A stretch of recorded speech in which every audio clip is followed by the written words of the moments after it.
it like that. Come on, let me show you where it's at. Come on, let me show you where it's at. Come on, let me show you where it's at.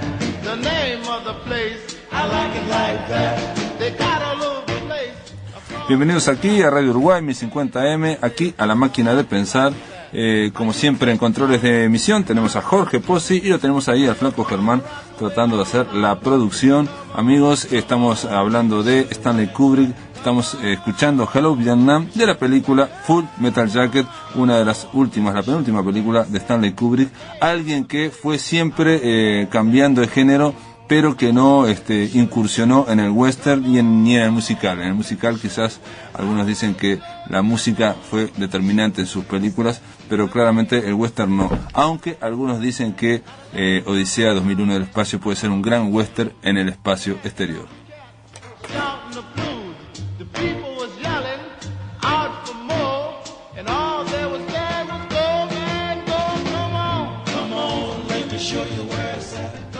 Con nosotros Rafael Argullol, un escritor catalán con el cual mantuviéramos una conversación.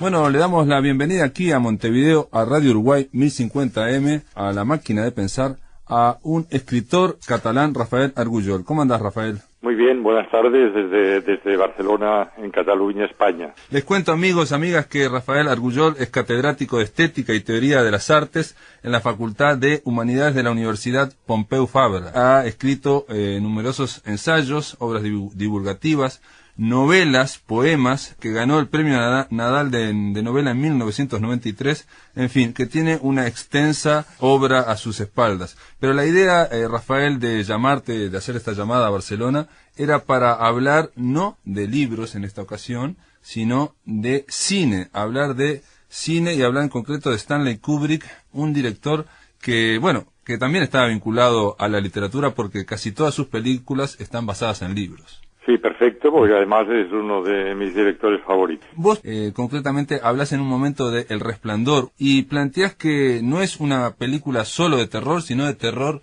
metafísico. ¿Qué querés decir con eso? Bueno, El Resplandor plantea dos grandes escenarios, un escenario exterior que es el que estaría vinculado pues con todo lo que el espectador ve en la montaña, el vacío de la montaña, el aislamiento en una determinada mansión en medio del invierno, que nos llevaría a esa sensación de soledad, de aislamiento, de hilos cortados con toda la realidad exterior, y al mismo tiempo, de una manera yo creo muy magistral, se plantea ese aislamiento interior que en el caso de esta película lleva a la catástrofe, que podríamos vincular claramente con la creación artística, con la creación literaria. No olvidemos que el protagonista del Resplandor tiene que escribir, pero la escritura va circularmente alrededor de una sola palabra, un solo folio, es decir, lo que tradicionalmente se ha llamado el horror del vacío, el horror vacui, en este caso del folio en blanco, que es el terror de los escritores. Por tanto, se juega muy claramente con los dos vacíos. Planteas también que, y eso aparece en la película, que no solamente se habla del vacío exterior, de las montañas, de la soledad extrema, sino también de la soledad aparente de las estrellas, del cielo. O sea, como que hay tres grandes soledades aparentemente que están cubriendo a este hombre que se va camino a la locura. Sí, en realidad las tres soledades que estás citando son las que nos llevarían a las coordenadas de la condición humana, ¿no? Ahora, así, sobre la marcha, recuerdo lo que decía un filósofo estoico griego, que decía que las tres logos, las razones, los tres vínculos míticos y verbales del hombre son el cosmos, los otros, es decir, la comunidad, y su intimidad. Y en ese caso, claramente, se juega con las tres coordenadas de la condición humana. Por un lado, ese aislamiento interior al que me refería, por otro lado, esa escenografía apabullante de la montaña, del invierno, de la nieve, y por otro lado, en efecto, lo que sería este vacío cósmico, que por otro lado, en el caso de Kubrick, pues se vincularía muy claramente también con con su famosa película 2001, Odisea en el espacio. También yo agrego ahí está el vacío del hotel, ¿no? El hotel, el edificio, que es absolutamente vacío, están solamente esa familia. ¿No? ¿no? El vacío respecto al elemento humano, es decir, por un lado, el vacío respecto a sí mismo, respecto a los otros, y en los otros el elemento humano es básico, porque también hay que considerar cómo se va deteriorando su propio vínculo con el círculo íntimo en el que está, y luego ese vacío cósmico. También, pensaba que ese hotel está vacío, pero a la vez está lleno de presencias de personas que pasaron por ahí, ¿no? Incluso se plantea que... Pero eso yo creo que forma parte de la contrapartida del aislamiento. Es decir, en los tres planos a los que estamos aludiendo, hay una contrapartida espectral. Es decir, el hecho, él mismo sufre un proceso de escisión, de esquizofrenia, y cada vez es acosado de manera más poderosa por su espectro interior. Luego está eso que efectivamente aludes, que la mansión está lleno de presencias espectrales, y luego llega un momento que claro, el cosmos, el cielo, no nos aparece como el infinito pleno o consolador, sino que nos aparece como un contrainfinito, en efecto. Es la contrafigura espectral. Una pregunta con respecto a esta película. En ningún momento se define en la película si precisamente esas presencias tienen una solución fantástica o realista, o por lo menos en mi visión, ¿no? Si la explicación sería que Jack Torrance, el protagonista, interpretado por Jack Nicholson, se vuelve solamente loco, o también hay una explicación fantástica, digamos, de orden fantástico. Yo creo que la gran inteligencia de Kubrick es no introducir un elemento distorsionante desde el punto de vista fantástico que hubiera disminuido la presión. Es decir, si uno quiere hacer algo terrorífico, fantástico, que sea, pero en el fondo que sea un poco light y sea suave, por horrorosa que sea la trama, si tú introduces un elemento inverosímil, pues el público se tranquiliza, se alivia. Pero si tú eres implacable con el argumento, sin introducir ninguno de estos elementos fantasiosos, distorsionantes, evidentemente la consecuencia es mucho más fuerte. Ahí recuerdo la diferencia muy interesante que hacía el poeta y pensador inglés Coleridge entre imaginación y fantasía. La fantasía era aquello que introducía elementos que el espectador o el lector sabe ya de entrada que son absolutamente inverosímiles y por tanto le alejan del carácter implacable de la trama. En cambio, la imaginación es la que juega continuamente con lo verosímil. En este caso hay una parte que por lo menos a mí como espectador no me cerró, que es que cuando Jack Nicholson está encerrado, la esposa lo logra encerrar, y ese hombre no puede salir de donde está hasta que aparentemente los fantasmas desde afuera abren la puerta, y esa apertura de puerta genera desencadena el terror con el hacha, Jack Nicholson, las famosas escenas. Hay un momento determinado que casi es una especie de evocación de la bestia y el laberinto, ¿no? De toda la tradición mítica que se remonta pues al laberinto de Creta, de la bestia o el monstruo como el elemento que genera en nosotros una mayor curiosidad, pero al mismo tiempo una mayor ansiedad. El ser humano continuamente está buscando la compañía y temiendo la compañía y el acecho de lo monstruoso. Entonces, yo creo que simbólicamente el laberinto es el lugar donde se representa esa dualidad. Pero y cuando en eso de que le abren la puerta a Jack Nicholson desde afuera, ¿no es un elemento fantástico? Como en otras películas de Kubrick, más que el elemento fantástico, depende cómo entendamos fantástico o fantasía.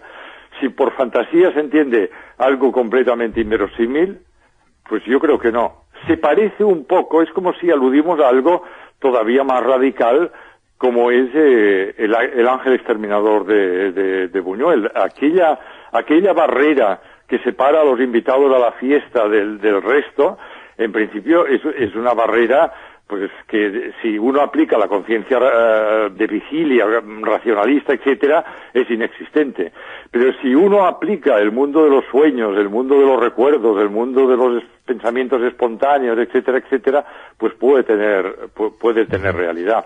Claro, cuando yo hablaba antes de una pieza inverosímil, me refería no exclusivamente a nuestra visión racionalista, sino me refería a nuestra experiencia plural. Nuestra experiencia no es solo aquello que vivimos, por ejemplo, ahora que estoy conversando contigo y intento buscar una razón verbal, sino aquello que me ocurre en el insomnio, en los sueños, cuando aparecen estos pensamientos o recuerdos espontáneos, etcétera, etcétera.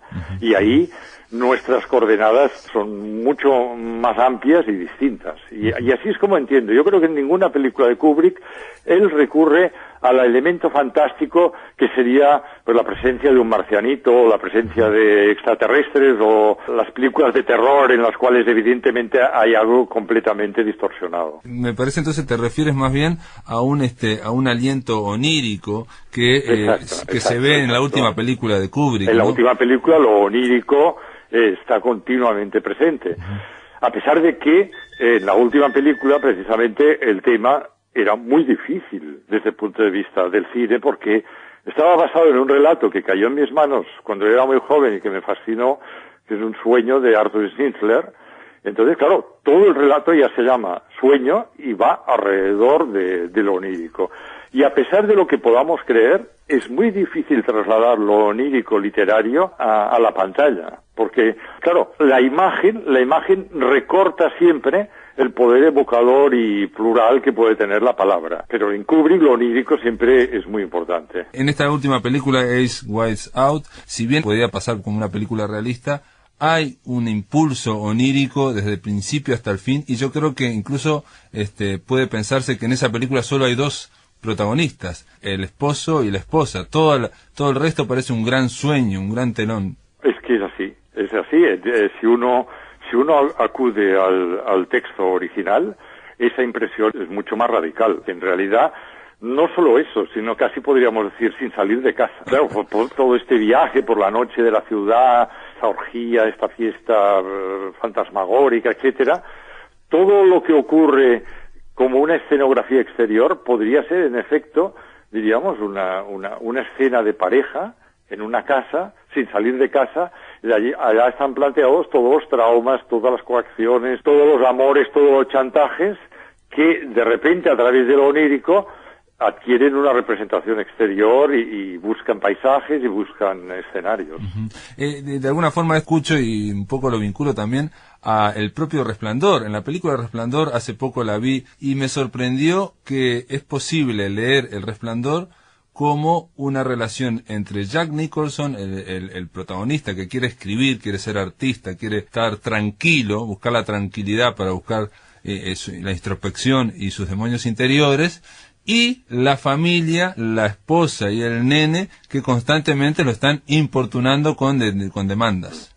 Sí, habría un tercer triángulo, un tercer vértice del triángulo, aunque yo la última vez que la vi hace como 5 o 6 años, había un tercer vértice que también se podría ver como la relación entre el artista y la creación, entre el artista y la obra, entre el escritor y la obra que quiere escribir, ¿no? Es cierto, también la anterior, la que has citado, entre ellos, pero también la imposibilidad de escribir.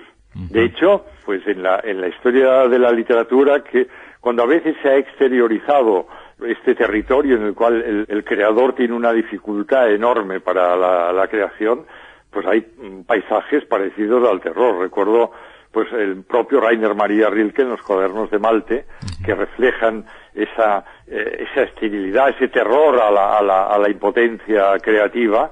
Pero un momento que casi es una película de terror, sí. Sí, se le ha llamado el horror a la página en blanco. Y en este caso yo creo que tiene que ver parte del artista, a veces cuando está en estos bloqueos, es echarle la culpa al resto del mundo de que no lo dejan tranquilo, ¿no? Ahí a veces hay esa autoexcusa. Y en la película Resplandor yo veo que la mujer constantemente lo está importunando. Me refiero a que podía hacerse pasible ser leída como Eyes Wide Out, o sea, un problema entre la mujer y un artista en este caso, en el otro caso es un esposo y una esposa, y con todo un telón donde se dibuja esa relación. Sí, pero date cuenta de lo que dices, es cierto, pero casi podríamos ser más radicales. Todo el miedo humano radica en los otros, en lo otro. Es decir, si yo estuviera solo, si tú estuvieras solo, no tendrías esperanza, no esperarías nada, no tendrías deseos, no tendrías nada, pero tampoco generarías este miedo. Es decir, el miedo es la consecuencia de que lo otro nos genera una esperanza, y al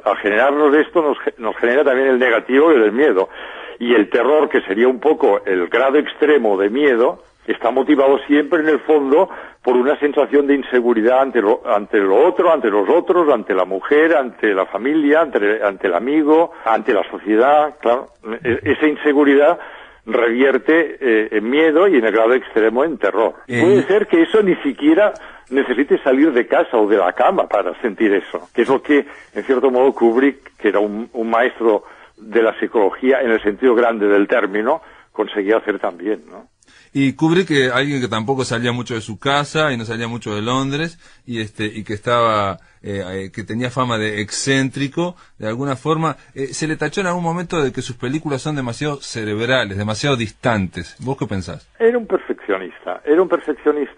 Por ejemplo, quien tenga dudas al respecto, pues que vea Barry Lyndon, una película histórica, aparentemente de las menos complicadas de Kubrick, pero hay una obsesión por la representación perfecta, por ejemplo, en la luz, en las velas, en las tomas nocturnas, extraordinario. Entonces, Kubrick, yo creo que lo que era un perfeccionista extraordinario, y como todos los perfeccionistas extraordinarios, esto le llevaba a un ensimismamiento y le llevaba, probablemente, claro, no tuve relación personal con él, pero le llevaba a determinados problemas de comunicación, porque el que es muy obsesivo de la perfección puede tender también fácilmente a una cierta tiranía en relación a los otros y en relación a lo que le rodea. No digo que fuera su caso, pero tiende a eso. Yo lo veo como extremadamente perfeccionista y tenía fama de eso. En el fondo, él, en su filmografía, lo que se propuso es crear una obra maestra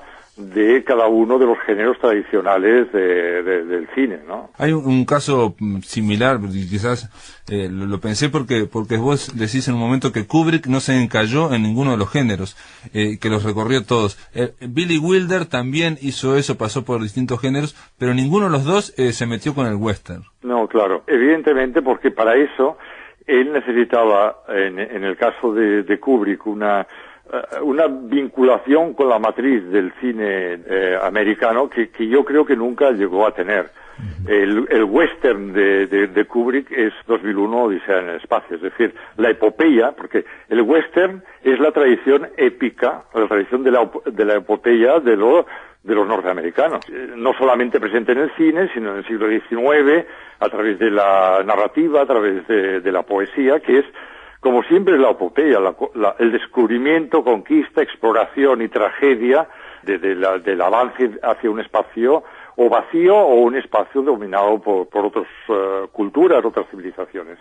En el caso de Kubrick, como le faltaba eso, en realidad lo suyo es una epopeya más bien de tipo homérico. De ahí incluso el título, 2001 Odisea en el espacio. Entonces, claro, evidentemente el western no estaba presente. Y en el caso de Billy Wilder, claro, es que era un europeo hasta la raíz, ¿no? Y no estaba para nada vinculado a este género. Bueno, muy bien, Rafael Argullol, te doy las gracias por haber participado aquí con respecto a Stanley Kubrick. Gracias a vosotros. En el aire de Radio Uruguay, La Máquina de Pensar.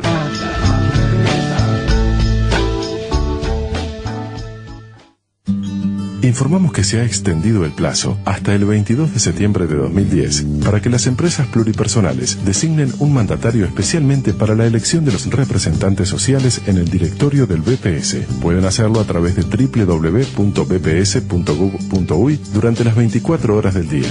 Los trabajadores, las unipersonales, los jubilados y pensionistas también deben confirmar su credencial cívica ingresando a www.bps.gov.uy o llamando al 0800 32 77.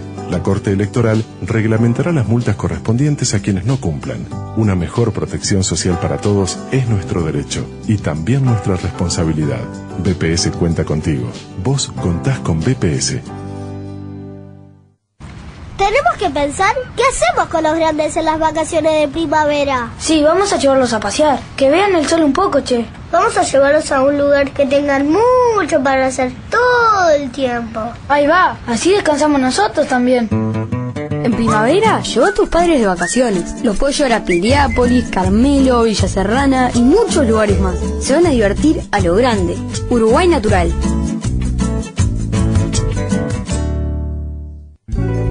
Actividades en la Sala Citarrosa. Miércoles 22, hora 21, La Margarita, La Murga Enamorada, presenta su DVD La Noche de los Museos. Del jueves 23 al sábado 25, hora 19:30, Encuentro Uruguayo de la Canción Infantil. El Sodre convoca a presentar proyectos. El Sodre comunica que recibirá proyectos de los interesados en participar en su temporada de Cámara 2011, que se realizará en el Auditorio Nelly Goitiño. Los mismos deberán ser presentados entre el 1 de septiembre y el 15 de noviembre del presente año en Dirección Artística del Sodre, Auditorio Nacional Adela Reta, Andes esquina Mercedes, piso 3. Los proyectos serán analizados por la Dirección Artística y oportunamente se comunicará a los seleccionados.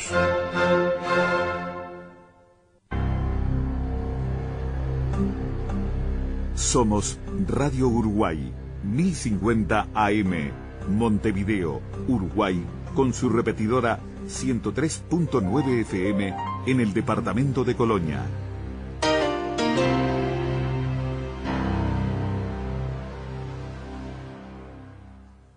Atención, charlas, entrevistas o columnas que te perdiste o que querés volver a escuchar, las encontrás en el blog de La Máquina de Pensar.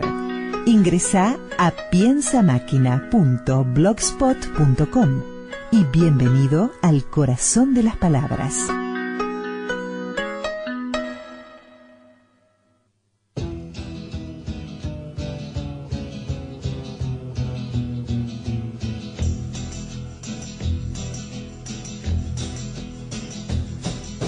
You keep saying you got something for me.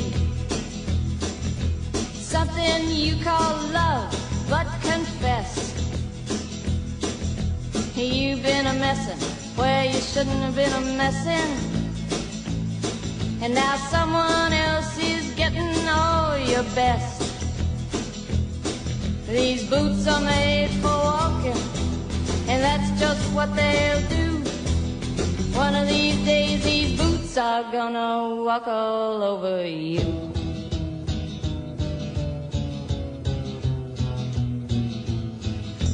Yeah. You keep lying when you ought to be truthin', and you keep losing when you ought to not bet. You keep saying when you ought to be a-changin'. Now what's right is right, but you ain't been right yet. These boots are made for walking, and that's just what they'll do. One of these days these boots are gonna walk all over you.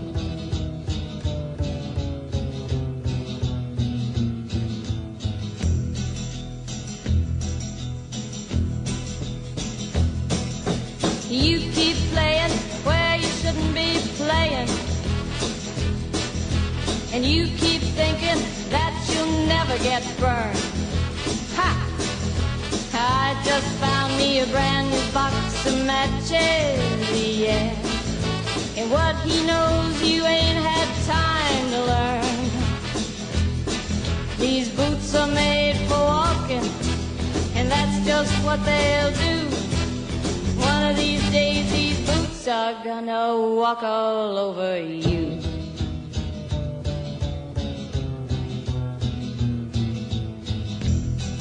Are you ready, Boots?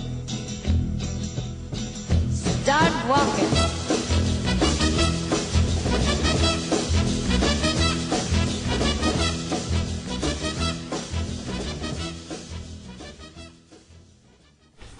Muy bien, estábamos escuchando a Nancy Sinatra cantando These Boots Are Made for Walking, que es parte de la banda sonora, ya lo dijimos, de esa película que se llamó Full Metal Jacket. Estoy medio... Bueno, ahora vamos a recibir a un crítico de cine, un periodista, Raúl Gadea. ¿Cómo andás, Raúl? Bien, bien.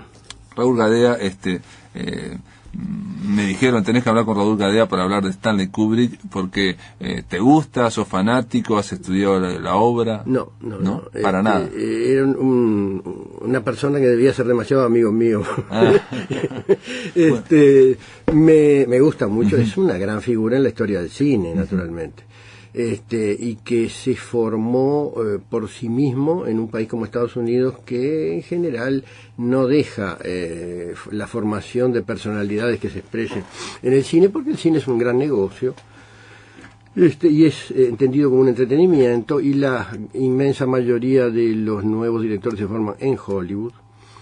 Mientras que... que es la industria, digamos, es la industria que forma a sus continuadores. Sí, a sus... pero Kubrick era un judío de clase media en Nueva York.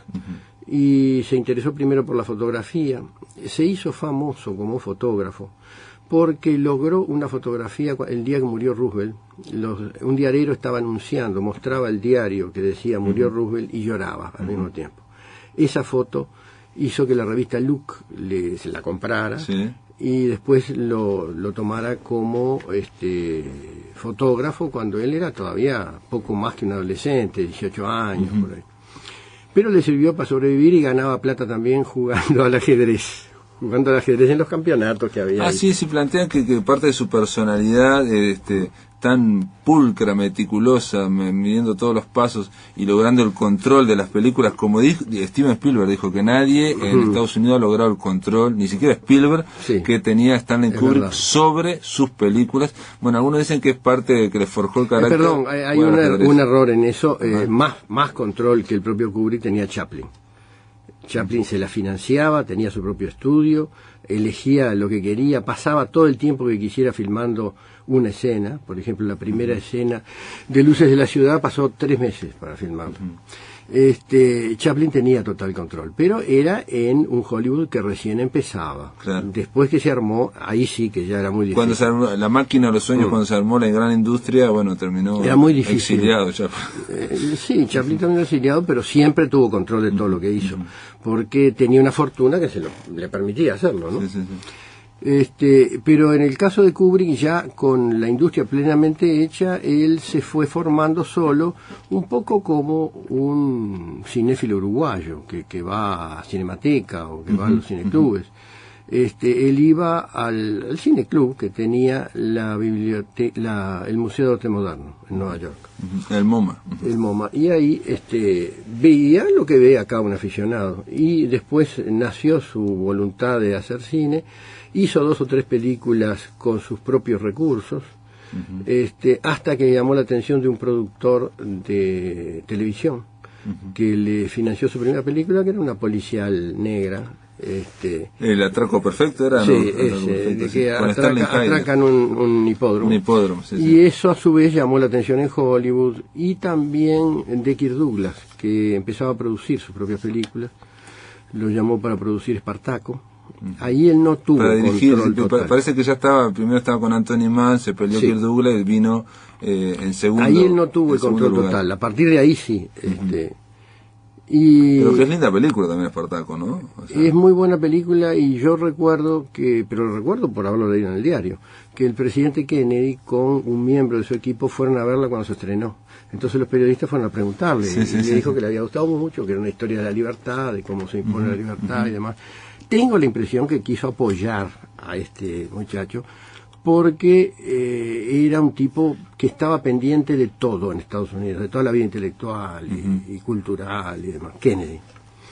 Pero me acuerdo de eso, que nunca se dio, yo nunca vi que un presidente fuera a ver una película. Sí, como... yo leí el libro de Howard Fast, que era un bestseller, y la transposición, el traslado está muy bien hecho. Está muy bien hecho. Aunque todo el mundo dice que esa no era de él, digamos, no era de Kubrick. No era, pero él como puso película cosas, autor. por ejemplo, cuando organizan el ejército. Sí, está muy detallado todo eso.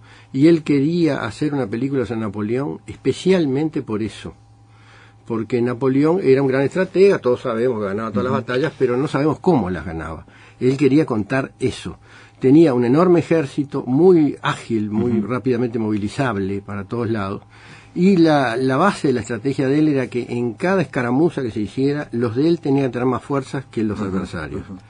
Entonces no ganaba una batalla en un enfrentamiento solo, sino en un proceso largo, que lo había estudiado muy bien, y en que cada uno de los choques se daba entre fuerzas superiores de él contra fuerzas inferiores de nosotros. Que es como el ajedrez también, digamos. Es algo como el ajedrez, sí, tiene que ver. Pero Kubrick nunca llegó a hacer la película de Napoleón, digamos. Nunca llegó, y además es curioso lo de Napoleón, porque cuando invadió Rusia, Blücher, que después se iba a intervenir en la batalla final de Waterloo, para derrotarlo, que era un general alemán, le aconsejó al ruso que no le diera batalla, que lo hostigara permanentemente por alrededor, y sobre todo las líneas de aprovisionamiento, pero que no le diera batalla. Cosa que lo hizo hasta Moscú. En Moscú lo obligaron a hacer la batalla de Borodino, perdió la batalla de Borodino, pero le dejó Moscú incendiada. Y cuando llegó Napoleón, que creía que desde Moscú iba a gobernar Rusia, se encontró con las ruinas de Moscú, y entonces tuvo que volver para atrás, en lo cual le fue peor. Era un ejército como de 600.000 soldados y volvió con 40.000, creo. Ahora, la parte bélica que quizás pudo hacer Kubrick fue Doctor Insólito, ¿no? Una comedia negra como se ha visto pocas veces. No es exactamente una película bélica, es como una caricatura de una situación. La situación era la posibilidad de que por error se pudiera disparar una guerra nuclear. Sí. Y lo que hace una caricatura feroz es de ver los estúpidos que estaban a cargo de guardar la seguridad de esas cosas. Pero es que yo creo que lo que hace también un estudio de la mentalidad militar. En parte sí. La caricatura de Scott, ¿cómo se llama? Sí, George Scott. Sí, yo nunca he visto una caricatura mayor de la mentalidad militar que esa. Cuando dice, no, estos rusos nos quieren engañar, presidente, usted haga esto, y está inventando todo. Todo. Pero los rusos que están borrachos a través del teléfono rojo, es una locura. No, pero aparte el punto de partida de esa película es: tenés un mecanismo de defensa espectacular, todo bien armado, está todo perfectamente armado, pero ¿qué pasa si una de esas personas se vuelve loca? Que es lo que le pasa a Sterling Hayden, se vuelve loca y entonces empieza a ver, y ahí a partir de ahí, como el ejército mando y ordeno y sin razonar, empieza a no, pero el arte de la caricatura que logró, por ejemplo, con los 3 personajes que hace Peter Sellers, es una cosa increíble. Sí. Pero ahí está la parte que yo te decía recién, que me parece débil, y es que el presidente de Estados Unidos es un vacilante. Y Estados Unidos en ese momento no tenía ningún vacilante en la presidencia. El presidente era Kennedy. Claro.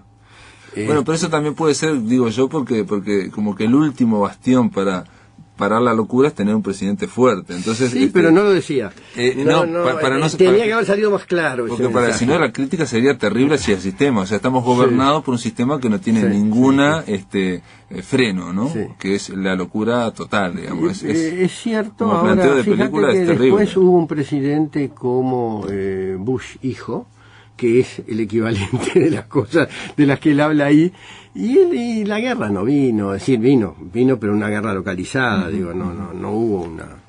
Claro, también es cierto que vino cuando no existía la Unión Soviética, que era el poder que compensaba lo otro, ¿no? Ahora, Peter Sellers, por ejemplo, tuvo una relación aparentemente con Kubrick porque también lo llamó, o venía de hacer Lolita, y donde hace también distintos personajes en Lolita, pero todos repugnantes, ¿no? Todos los personajes que hace en Lolita Peter Sellers son un gran actor, ¿no? Un gran actor cómico, digamos, capaz de interpretar distintos personajes en una misma película. Es bastante extraño eso.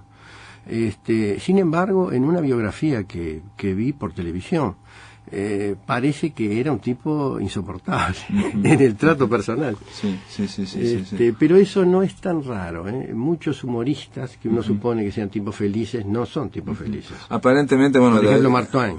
Aparentemente, leí también algo de Peter Sellers que decía que esa capacidad para desdoblarse en muchos personajes hacía que su propia vida no tuviera un personaje consistente, posible, no tenía una coherencia en su vida normal, digamos, ¿no? Lo cual es terrible, ¿no?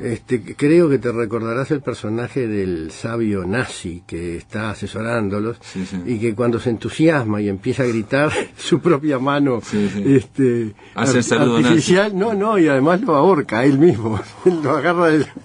Y es una parodia de una cosa que existía, que era, por ejemplo, Bernard von Braun, todos los sabios científicos nazis que habían sido cooptados, integrados por el aparato militar. Supongo que también por los rusos, ¿no? Bueno, pero ambos se sirvieron de lo que... Claro, pero ahí estaba... No, porque los rusos colgaban a mucha gente también, los nazis. No sé si pero si podían usarlo, lo deben haber usado. Ahora, en el caso del aparato, del complejo bélico... complejo militar industrial. Eso yankee, es una expresión de una persona a la cual no se le ha dado todavía el valor moral que tiene, que fue Eisenhower. Al despedirse, cuando entraba Kennedy, él dijo un discurso, y en el discurso dijo: existe un complejo militar industrial, se ha formado, que es la amenaza más grande que hay para la democracia de Estados Unidos. Que no era el comunismo, no estaba afuera, sino que estaba adentro, en la casa. Y se animó a decirlo, no se animó a actuar contra ellos mientras estuvo en la presidencia, pero por lo menos se despidió denunciando eso. Y dando números, ¿no? Cifras de que como si el presupuesto se iba incrementando de este complejo bélico industrial. Y el propio Kennedy no le hizo mucho caso, yo creo que para su mal, ¿no? Porque terminó mal. Le costó mucho durante la invasión, después de la invasión a Cuba, cuando los cohetes, le costó mucho dominar al complejo militar industrial, porque ellos querían arrasar con todo. Claro. Y Doctor Insólito, de alguna forma, es una reflexión sobre esa crisis de los misiles que realmente estaba al borde el mundo de la guerra nuclear. Raúl Garea, después de la pausa te voy a preguntar, a ver, ¿cuál es la película de Kubrick que te gusta más? En el aire de Radio Uruguay, La Máquina de Pensar.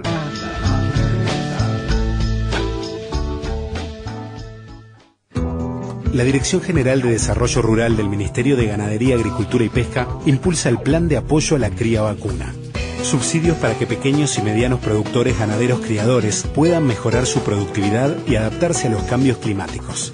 Presentar propuestas antes del 24 de septiembre a las 16 horas. Informes por el 2308-4408. Bases y formulario en www.mgap.gov.uy.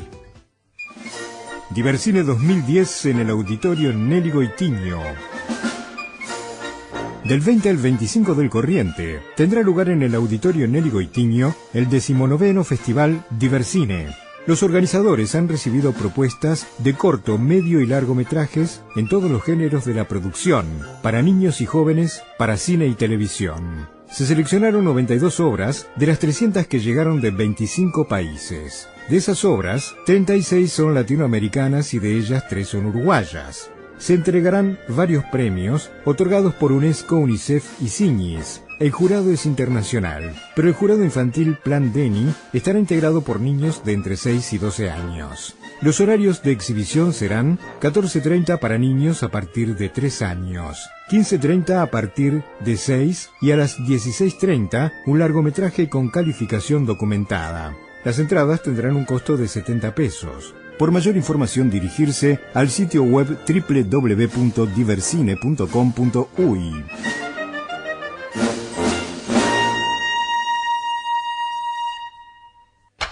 Dirección Nacional de Cultura del MEC invita. Martes 21 de septiembre, Mesa de Candombe. Alfonso Pintos, Tomás Chirimini, Fernando Lobo Núñez y cierre musical de Hugo Fatoruso y Rey Tambor. Martes 28 de septiembre, Mesa de Tango. Julio Covelli, Eduardo Toto Méndez, Eduardo Larbanois. Cierre musical, Sergio Fernández Cabrera. 19 horas, punto de encuentro. San José 1116. te invitamos a ser parte de una celebración que llega a todo el país. El 25 y 26 de septiembre, sumate a la movida y festeja los Días del Patrimonio. Para conocer y reconocernos en cada rincón del Uruguay. Una iniciativa de la Comisión del Patrimonio Cultural de la Nación, del Ministerio de Educación y Cultura, en coordinación con las intendencias de todo el país. Patrocinan UNESCO, INPO, Correo Uruguayo, Antel, Televisión Nacional, TV Ciudad, Radiodifusión Nacional del Sodre y Asociación de Despachantes de Aduana.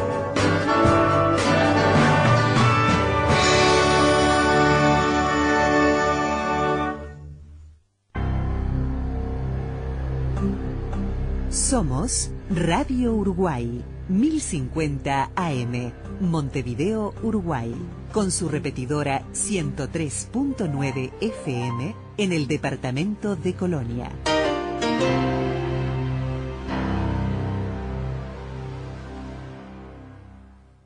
Atención, charlas, entrevistas o columnas que te perdiste o que querés volver a escuchar, las encontrás en el blog de La Máquina de Pensar. Ingresá a piensamáquina.blogspot.com y bienvenido al corazón de las palabras. Continuamos con el periodista y crítico de cine, Raúl Gadea. Yo le había dejado planteado una película. Raúl, ¿cuál fue la película que te parece, que te impresiona más de la filmografía de Kubrick? Para mí, pero creo que es una opinión general, es 2001, Odisea del Espacio. La fuerza que tiene, el planteo que de lo que era un género hasta entonces con poco prestigio, ¿no? El género de ciencia ficción. En su parte central, en realidad, en casi toda la película, es tremendo, y no hubo otra como esa. En el desenlace me parece que es un poco Disney, un poco, ¿no?, pueril. Pero ¿por qué te parece, digamos, el desenlace ese donde hay no está conectado, como que hay un viaje en el tiempo y aparece el feto mirando las tres edades del hombre, viejo, Bowen, está a punto de morir? No está conectado con nada de lo anterior, es como una estampilla pegada al final para decir, qué profundo que es esto. Para vos entonces el nudo del 2001... Ni siquiera la introducción, que es espectacular. Unos monos ahí que están medios orangutanes, no sabe si son homínidos que están empezando a ser hombres, ¿no? Discuten acerca de un monolito que quedó ahí, y de pronto se pelea, uno tira un hueso que lo está usando como una herramienta, como un arma, lo tira, eso se funde sobre un avión a chorro y pasamos a la época en realidad no contemporánea, sino futura, ¿verdad? Porque el 2001 ya pasó, pero en aquel momento fue hecho en el 68. Claro. Todo eso funciona como introducción, pero lo que me impresionó fue el momento en la primera escena en la nave espacial, en la cual el protagonista está corriendo, está haciendo footing. Y uno lo ve haciendo footing, es una cosa sin ningún interés especial aparentemente, pero el sonido de sus pies, tac, tac, tac, tac, ese que se continúa, ya empieza a crear un ambiente como de realismo casi molesto. Después de eso me acuerdo, la vi hace muchos años, pero me acuerdo que habla por televisión de la época con su familia.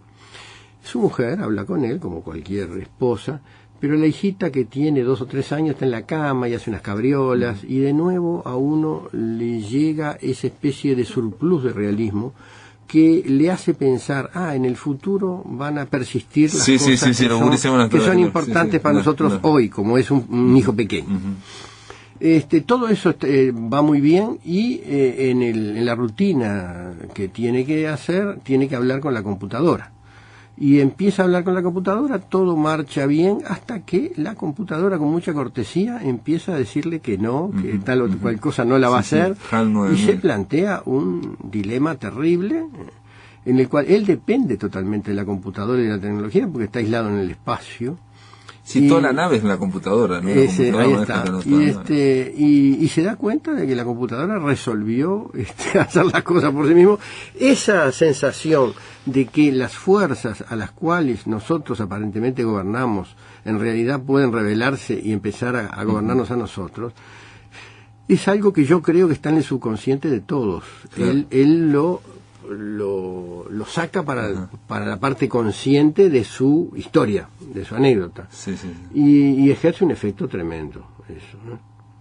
Yo me acuerdo que quedé impresionado por eso, y después me sorprendió el final, que lo descarté simplemente, ese del que hablábamos ahora. Sí, sí. Porque en realidad el final verdadero es cuando él mata a la computadora, pero mata a la computadora matándose a sí mismo, queda aislado en el espacio sin tecnología para usar. Ese es el conflicto tremendo que en aquella época tenía su importancia, la tiene siempre, pero me refiero a que era nuevo, era muy nuevo, ese hecho de que la inteligencia artificial pudiera llegar a un volumen tal que no podía ser manejable por quienes la habían creado, ¿no? Y en realidad nunca desfallece ese planteo, no lo mezcla con otras cosas, se desarrolla hasta el final en que con un destornillador desconecta. Sí, se va desconectando, le pide que cante. Ese es el núcleo de la gran película que hay ahí, me parece. Y por ejemplo, otras películas como Full Metal Jacket. A mí me gustó mucho el comienzo, yo no sé si vos la viste y te acordás de ella, pero tiene como dos mitades. Son una dos primera mitades, es la preparación para matar, digamos, que termina, y el final en que mata a su entrenador. Claro. Eso es tremendo, pero es como un mediometraje. Y lo otro es como una conversación sobre Vietnam, no muestra como mostró Francis Ford Coppola el infierno de la guerra, sino que es una conversación medio intelectual entre ruinas, que me parece que no tiene mayor. O sea, que te parece que la primera mitad tiene mucha La primera fuerza, mitad, hoy mismo, si se diera, es tremenda. Y además tiene esa cualidad que tenía él y que no es de Hollywood, que tiene normalmente, impone un ritmo trepidante a sus relatos. Esto es fanáticamente monocorde, es un tema y sigue en ese tema hasta que estalla el tema. Eso lo hacía muy bien. Y Ojos Bien Cerrados, Ace Wise Out, a mí me gustó mucho, me hizo pensar mucho. Y Tom Cruise, es su última película, ¿no? Y Cine Pollack. Me hizo pensar mucho. No sé si será una gran película o no, habría que dejar pasar algún tiempo y verla después.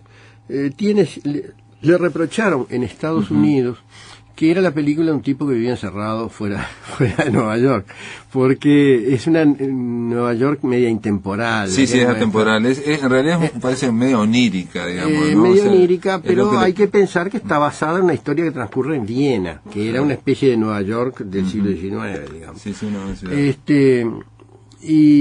Pero me gustó mucho, y recuerdo la escena. Hay pocas en cine de ese tipo en que el matrimonio está en el dormitorio y empiezan a conversar y a bromear. Creo que estaban fumando marihuana a raíz de eso. Y la mujer, ¿cómo se llamaba la mujer de él? Nicole Kidman, que nunca fue muy buena actriz, pero ahí está muy bien. Trabaja bien, bien dirigida, ¿no? Empieza como a discutir con él sobre los deseos del hombre y la mujer, y en realidad son los del hombre, pero ella después lo pasa a la mujer. Ese núcleo yo creo que debe salir de la historia del libro. Porque el autor trata esos temas muy bien. Pero es una cosa que les cambia la vida entre ellos, la relación de vida entre la pareja, ¿no? Esa conversación a él lo deja desconcertado, lo hace aceptar una cantidad de experiencias que si no las hubiera aceptado, porque era un médico que estaba trabajando en lo suyo. Como que se sale del carril burgués de su vida, de apartamento rico. Y muestra que en la personalidad humana hay una complejidad de apetitos y que apenas se conoce desde el punto de vista consciente. Claro. Eso me parece propio de un gran director, lo bien que transmitió esa sensación. No es una película que yo recuerde no, lo recuerdo ahora. El desenlace es que la muchacha va a buscarlo a él, su esposa, y le dice que quiere hacer el amor. Sí, esas son las últimas palabras, ¿no? O sea, no hablemos más, tipo, bueno, vamos a... de nuevo aparece el concepto Disney de la vida. No lo van a arreglar con eso, los problemas profundos de la pareja. Pero es una reacción, por lo menos una reacción intentando... A mí me da la impresión que esa película era como un telón de fondo, ¿no? De esa pareja. O sea, todo Nueva York, todo lo que pasa, todo lo que es entre ellos dos nada más. Y las dificultades de entenderse en pareja, ¿no? Claro, sí. Pero es incluso interesante que un autor ya viejo, murió un año después, 70 años tenía, estuviera preocupado por un tema de esa naturaleza, ¿no? Que requiere gente más joven. Sí, aparentemente el tema de digamos las relaciones conyugales creo que es como que está bastante presente, o me parece en algunas, por ejemplo en El Resplandor está presente, si bien es una película de terror, es un escritor básicamente que tiene que vivir con su mujer y con su hijo, digamos, y él quiere estar solo y la familia no lo deja. Incluso en Eyes Wide Shut, Ojos Bien Cerrados, las pinturas que adornan el apartamento donde viven la pareja son de la mujer de Kubrick. Lo dice en la película, en los títulos del final. Sí, el tema de incluso en un momento hay una declaración de Kubrick diciendo que yo me llevo bien con mi mujer, pero porque como diciendo que en algunos momentos salía su visión de las relaciones conyugales que era... él además se divorció 2 veces, esta mujer era la tercera, aunque estuvieron mucho tiempo casados. Y Barry Lyndon, ¿qué me decís de Barry Lyndon? A mí me resultó pesada porque nunca le vi el conflicto que valiera la pena. Lo que vi es un esfuerzo enorme de tipo plástico, de tipo estético, de hacer linda fotografía. Se habló en su momento hasta del avance tecnológico que implicaba hacer una película solo iluminada con velas. Bueno, pues es una tontería, ¿no? ¿Qué decir? La puede iluminar de otra manera, no veo por qué tiene que hacerla con velas. Pero él se planteaba una cantidad de desafíos técnicos siempre, en todas sus películas. En 2001, por ejemplo, fue la única... Fue ahí. El único Oscar que sacó fue un Oscar a los efectos especiales de 2001. Claro. Bueno, eso ya muestra el hecho de su independencia frente a Hollywood. Claro, Hollywood nunca le dio un Oscar, ¿no? Le dio uno por esa cosita chiquita. Es una historia bastante recurrente. Orson Welles sacó medio Oscar por el guión, ¿no? También, pero toda su vida después hizo todas las películas. Y Chaplin, que fue el más...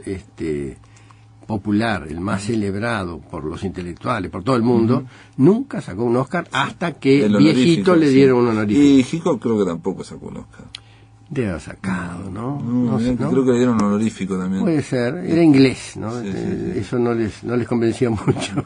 Y decime, entonces de todas las películas, ¿te parece que Odisea 2001 es...?